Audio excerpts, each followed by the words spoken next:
இன்றைய பாடங்கள் 3. முதலாவதாக, நாம் கடின உள்ளம் கொண்டவர்களாக இருக்கக்கூடாது. இன்று வரை கடவுள் நம்மை அற்புதமாக பாதுகாத்து வருகிறார். விசுவாசத்துடன் இருங்கள், நன்றியுடன் இருங்கள்.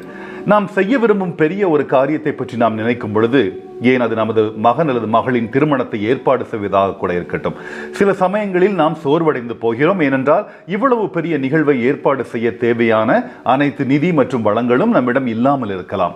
நம்பிக்கையுடன் இருங்கள். உங்கள் போராட்டங்களை அவரிடமே விட்டுவிடுங்கள். அவர் உங்கள் இதயங்களை அறிவார். ஏனென்றால் கடினமான காலங்களில் கூட அவர் நல்ல பரிசுகளை மாறாமல் வழங்குபவர். பிரார்த்தனைகளில் உங்கள் வழக்கமான பட்டியலில் இல்லாத விஷயங்களுக்கு, ஏன் சிறிய சிறிய விஷயங்களுக்கு கூட நீங்கள் நன்றியுள்ளவர்களாக இருக்கும் பொழுது மட்டுமே உங்கள் நம்பிக்கை மேலும் பெரியதாக வளரும். நான் என் தாயில் வயிற்றின் கருவில் இருந்த பொழுது நான் கலையாமல் இருந்தேன்.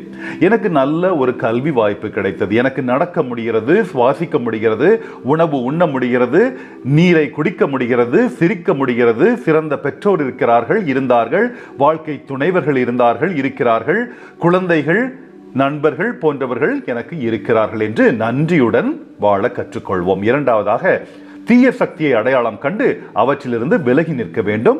நேர்மறை ஆற்றலை கொடுக்கும் தூய ஆவியாரின் செயலுக்காக ஜெபிக்க வேண்டும். இயேசு ஈஸ்ட் போன்ற நொதித்தல் காரணிகளுடன் கூடிய ரொட்டியின் புளிப்பு என்பதை கொண்டு எதிர்மறையான ஒழுக்கத்திற்கு எதிரான பாவ செயல்களை உருவகமாக சித்தரிக்கிறார். பரிசேயர்களும் அரசர்களும் போய்விட்டார்கள். இன்றைய அரசியல், சமூக மற்றும் ஆன்மீக தலைவர்களும் நாமும் எவ்வாறு இருக்கிறோம்? சிந்திப்போம். புளிப்பு பற்றிய இயேசுவின் வார்த்தையை நாம் பிரதிபலிக்கிறோமா?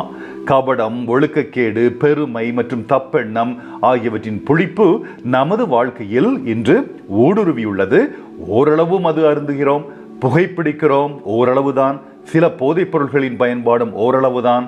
போதை தரும் ஆன்லைன் விளையாட்டுகளை ஓரளவுதான் விளையாடுகிறோம் என்று இவையெல்லாம் பாவங்கள் அல்ல என்று நியாயப்படுத்துவதற்கு பதிலாக முதலில் நம் மத்தியில் உள்ள தீய மற்றும் ஒழுக்கக்கேடான செயல்கள் என்ன என்பதை நாம் வரையறுத்து தூய்மைப்படுத்த வேண்டும். இவையெல்லாம் விஷங்களை போன்றதுதான். ஒரு துளி என்றாலும் பல துளிகள் என்றாலும் விஷம்தான். நமக்குள் வசிக்கும் தூய ஆவியாரின் வல்லமையை நாடி ஜெபிக்கவும், நம்மை வழிநடத்தவும், பாதுகாக்கவும், அறிவூட்டவும் வேண்டும். மூன்றாவதாக, மீட்பின் கதவு அனைவருக்கும் திறந்திருக்கிறது. நமது மீட்பரை நம்புங்கள். 5000 மற்றும் 4000 பசித்த மக்களுக்கு இயேசு அற்புதமாக உணவளித்ததை குறிப்பிடுகையில், ஒரு இறையியலாளர் மீதமுள்ள உணவு நிறைந்த 12 கூடைகள் இஸ்ரவேலின் 12 குலங்களை குறிக்கிறது என்றும், 7 கூடைகள் மீட்பு நீட்டிக்கப்பட்ட பிற இனத்தவரின் 7 நாடுகளை குறிக்கிறது என்றும் விளக்குகிறார். இவ்வாறு நாம் அனைவரும் உணவருந்த அழைக்கப்பட்டிருக்கிறோம். ஆகவே மீட்பரை நம்புங்கள். நீங்கள் பசியாகவோ தாகமாகவோ இருக்க மாட்டீர்கள்.